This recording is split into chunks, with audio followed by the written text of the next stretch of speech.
it's usually the Papercraft Tutor again. Okay, I'm redoing this video because I made mistakes in the first one. Kept calling that an eyelet, and I know it's a brad, but my brain wouldn't figure that out. So anyway, this is what we're making. It's a very simple ViewMaster card. There are 3 images behind the wheel, and you literally just turn the wheel to view the images. Very basic, very straightforward. But then I decided to do another video, and I did this one. So just to show you, you can do all sorts of things with this, and this one's really sweet. I made one for my niece's, my great niece's birthday last month. Anyway, so you can do whatever you want with it. You know, you can make it whichever way you want, but it's very easy to do. So I'm going to keep it really simple to try and keep the video short. The project notes are typed up, they will go on site. If you don't have any of the dies or punches, I have given you everything you need on the back sheet, all the templates you need on the back sheet, and as ever, full instructions on step by step how you do everything. Okay, right, so I'll quickly take you through everything that you need. I'm trying to keep this video really short so it'll upload quick. 14.8 centimetre square card, 15 centimetre, whichever you want. 14.5 piece of backing paper to go on there. 2 14 cm circles. Okay, ignore the hole in that one for the moment. One's just a blank. Okay, the other one is your ViewMaster disc. Okay, so cut out the circles. I mean, on the templates I've give you the actual cut out ones. So if you're using the templates, just do that. But if not, when you're positioning your die to cut this out, I'll give you all of the instructions on the thing. Make sure it's not too close to that circle. It's too close to the centre, sorry. So you kind of balance it between the edge and the centre. Okay, so that's the 2 bits there. You need to put a hole exactly in the centre of both of those 2. And in actual fact, the way I build this, in the middle of the paper as well, which I haven't done yet, so I'll have to do that in a bit. So find your centre. The easiest way to do that is to set your compass up. It's a 14 cm circle, which you'll figure out by reading the things. So if you set your compass, if you've got one, if you put the point on the 0 line and span it out to the 7 centimetre line, you can then play around until you're at the point where when you spin the compass round, it doesn't go off the edge of the page. That's how you know the centre. But if you're actually doing it by compass, it's probably easier because you've already got the centre hole in then. There are various ways. That's just the way I do. I mean, there's probably an easier way that I haven't figured out. Right, so I'm just going to, while I've remembered that I need to do it, I'm just going to put the hole in the centre of here as well with my pokey tool. So I know it's done. Ready for later. As you'll see, I kept my fingers well out of the way. Right, so that's that done. You also need 3 little tiny images that you're going to cut out with your 5 centimetre die, or you're going to use the template I've give you. Plus you need to create a frame from the 5 centimetre and the next size up. I've done a scalloped one. If you've got the dies, you can too, but if you haven't, I'll give you just a plain one in the project notes. Okay, right, and you need a greeting if you want one. Yeah, you also need to punch out 2 little circles. They're about 1.5 these, I think, that I use to turn the disc with. Okay, right, I'm going to rip through this as quick as I can because I'm determined it's not going to take all night to upload this to YouTube again. Right, so first thing I'm going to do is I'm going to put the little brad, and it is a brad. If I call it an eyelet, I know it's not an eyelet, it is a brad, because that's why I'm doing this video again, because I kept calling it an eyelet even though I know it's not. So it's a brad, it's definitely a brad. Right, put your brad in and hold the 2 discs together.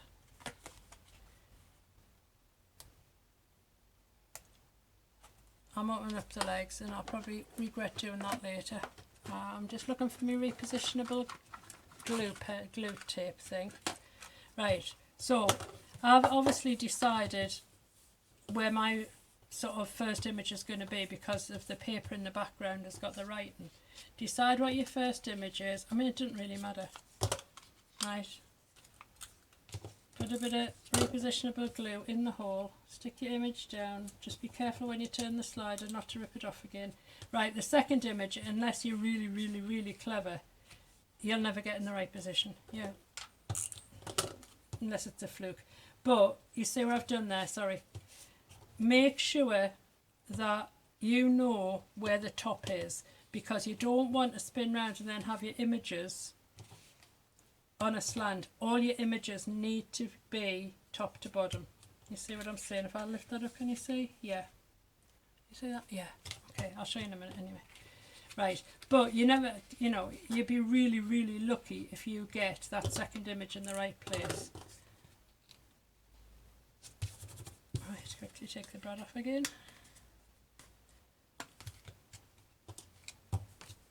Actually, how weird is that? I almost did. Almost. Just reposition that one. I usually have the biggest gap between the first and the second image, but I haven't this time. It's between the second and the third. But other than that, they seem okay.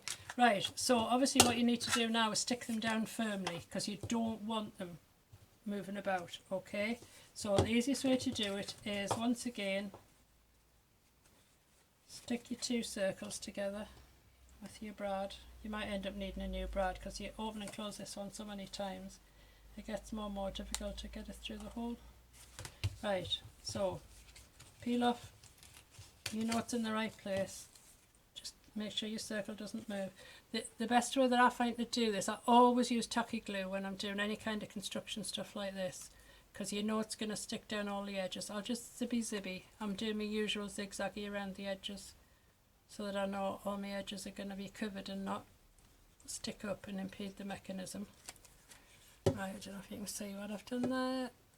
Right, just make sure I put it up the right way again. There we go. Right, that's one. Lift it off and stick it down underneath.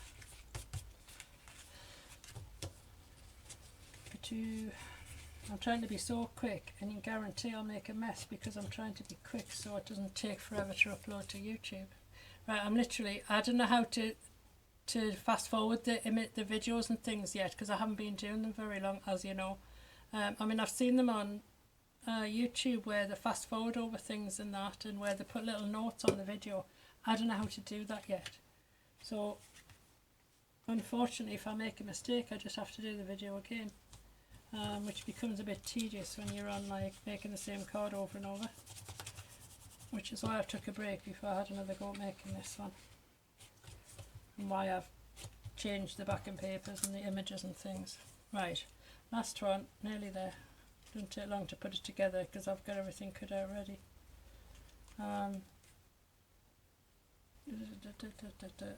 You just got to really make sure that these images are stuck flat underneath this disc, and that they're all the right way up. Right.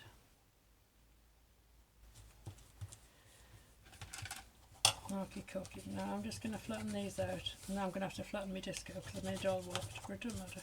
It's fine. Right. Okie dokie. Where am I? There. There we go. Back to the beginning. Right. So once you've done that, the next bit you're going to do is a bit tricky, because what you want to do is glue all of this bit.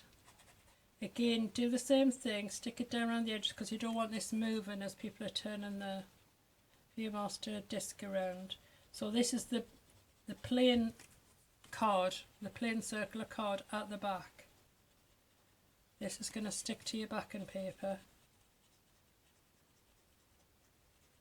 I hate hurrying things, but I must admit that sort of 5, 6, 7, 8, 9 hours that it takes YouTube to upload my videos is putting me off doing them. So I'm trying to speed through this one to see if there's any difference if I do try and do shorter videos. No, I know there isn't. The first one was 17 minutes, the second one was 9 minutes, so almost half, and it still took, the second one still took 5 hours. So it's not gonna, but anyway, I was determined to redo this video, so hey ho. Actually, all I'm doing here is just sticking the disc down properly to the backing paper.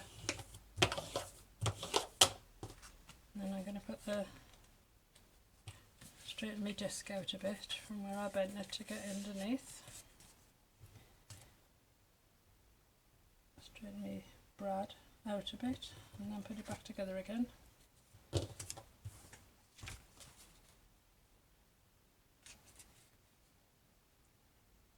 Let's say you might end up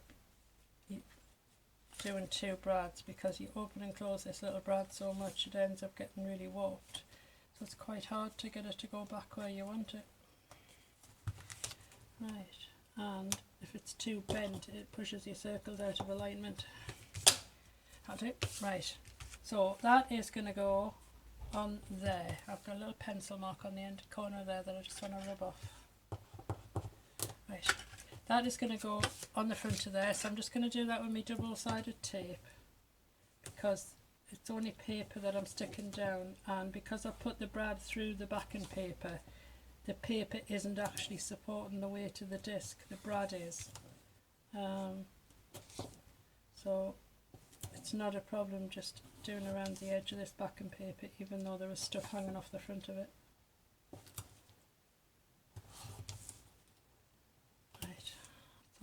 I've showed you this tip before, but as I'm going to do it anyway, because I always do it, I might as well show you again in case you haven't seen the other two videos. If you're using double-sided tape, the easiest way to position your piece of paper or your whatever it is you're sticking down with the double-sided tape is just remove a little bit of the corner of the backing papers, opposite corners, and just stick them out so that when you look from the other side you can actually grab them. Check your card, because I've done this before as well, check your cards the right way up before you stick it down. Centre your backing paper.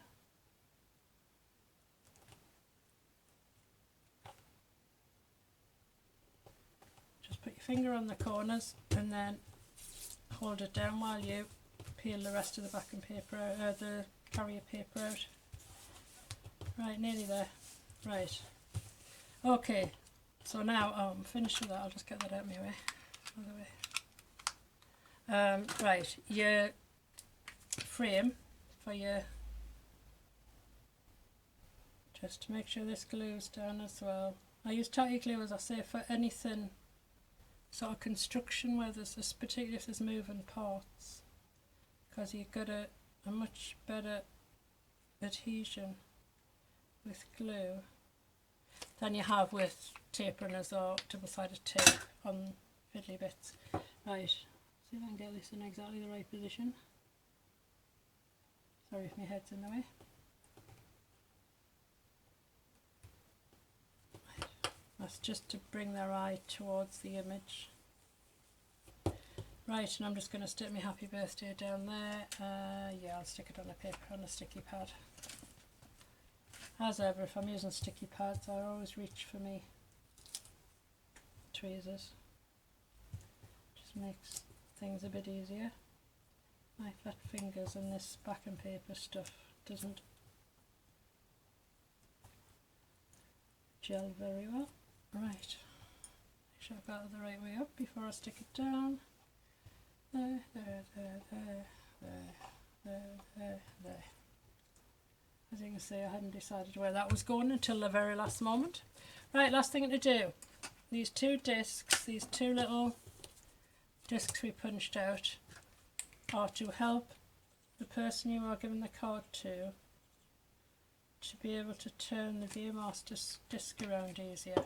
So all I've done is I've glued put glue on half of it, because I'm going to pop it under here.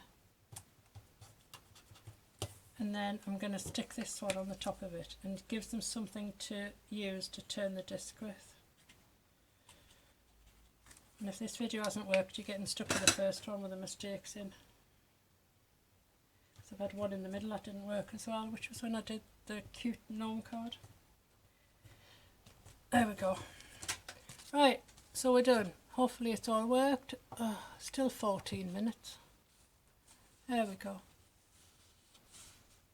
I know my hand's in the way, I can't do it any other way, sorry. There we go. So there's your simple ViewMaster card.